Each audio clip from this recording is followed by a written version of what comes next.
Bapak Ibu, saudara-saudara yang kasih dalam Tuhan, Shalom. Selamat berjumpa dalam Renungan Harian Toraya edisi tanggal 17 September 2024. Mengawali aktivitas hari ini, kita akan membaca dan merenungkan firman Tuhan. Sebelumnya kita berdoa. Puji dan syukur kami panjatkan kepadamu ya Tuhan, oleh karena penyertaan dan anugerah Tuhan, kami boleh menikmati hari baru yang Tuhan karuniakan.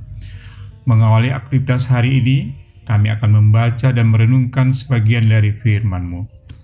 Ya Roh Kudus, terangi hati dan pikiran kami, agar kami mampu memahami firman-Mu. Di dalam nama Tuhan Yesus, kami berdoa. Amin. Firman Tuhan dari Kolose pasal 3, ayat 1 sampai dengan 11. Karena itu, kalau kamu dibangkitkan bersama dengan Kristus, carilah perkara yang di atas, di mana Kristus ada, duduk di sebelah kanan Allah. Pikirkanlah perkara yang di atas, bukan yang di bumi, sebab kamu telah mati dan hidupmu tersembunyi bersama dengan Kristus di dalam Allah. Apabila Kristus yang adalah hidup kita menyatakan diri kelak, kamu pun akan menyatakan diri bersama dengan Dia di dalam kemuliaan. Karena itu, matikanlah dalam dirimu segala sesuatu yang duniawi, yaitu percabulan, kenajisan, hawa nafsu, nafsu jahat, dan juga keserakahan, yang sama dengan penyembahan berhala.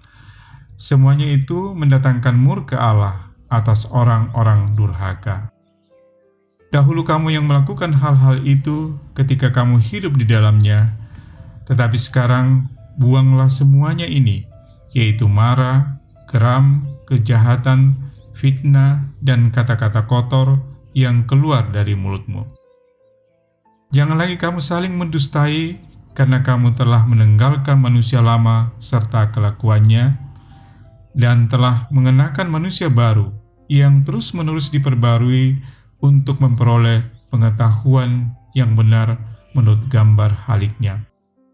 Dalam hal ini tiada lagi orang Yunani atau orang Yahudi, orang bersunat atau orang tak bersunat, orang barbar atau orang Skit, budak atau orang merdeka, tetapi Kristus adalah semua dan di dalam segala sesuatu. Amin. Firman Tuhan. Tema renungan kita, buah dari kehidupan baru. Saudara-saudara yang kasih dalam Tuhan, bila seseorang menanam bibit pohon, misalnya durian, maka tentu ia berharap yang ditanam itu kelak akan menghasilkan buah untuk dinikmati. Buah adalah bukti dari tanaman yang dinyatakan tumbuh subur dan segar. Bagaimana dengan hidup keberimanan kita? Firman Tuhan mengajarkan bahwa buah dari kebenaran yang dihidupi mesti tampak dalam hidup orang yang telah menerima Kristus. Supaya terjadi demikian, maka seseorang haruslah selalu memusatkan perhatiannya pada kehendak Kristus, sebagaimana bahwa orang Kristen bukan hanya telah mati, tetapi juga telah dibangkitkan bersama dengan Kristus. Seorang Kristen, kewargaannya adalah surga yang mengharuskannya mengubah pikiran dan kehendaknya agar sesuai dengan kenyataan tersebut. Tindakan konkret yang perlu dilakukan adalah mematikan berbagai sikap dan cara hidup manusia lama, seperti dosa percabulan, perbuatan yang jahat, hawa nafsu, keinginan yang jahat, dan kerakusan. Perbuatan tersebut serupa dengan penyembahan berhala, yakni hidup yang tidak lagi bergantung kepada Allah. Sebab semua itu hanya mendatangkan murka Allah.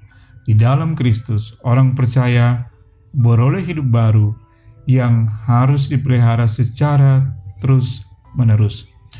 Saudara-saudara yang kasih dalam Tuhan, hidup baru pemberian Tuhan telah diperoleh melalui kebangkitan Kristus Hidup itu harus kita pelihara secara berkelanjutan agar dapat menghasilkan buah dari hidup baru.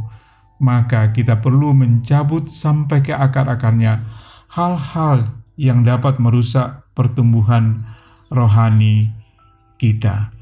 Proses pembaharuan sebagai manusia baru perlu dilengkapi dengan hal-hal yang dilaksanakan terus-menerus dari pembiasaan menjadi sebuah kebiasaan. Suatu kebiasaan baik akan memberikan buah yang baik pula.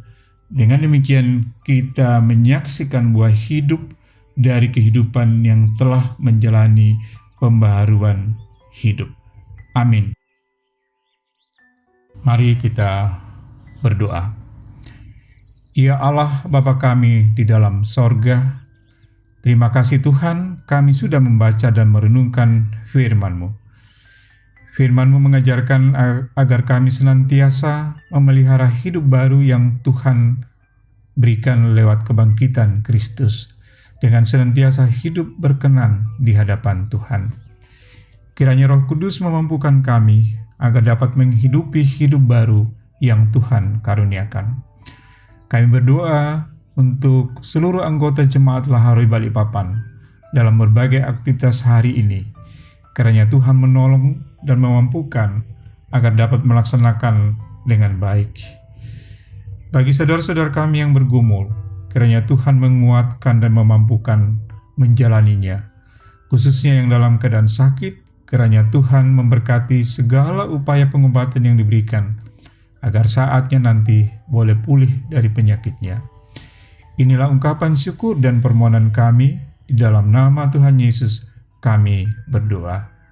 Amin. Demikian renungan harian Toraya hari ini. Kiranya Tuhan menuntun kita dalam menjalani aktivitas panjang hari ini. Tuhan Yesus memberkati.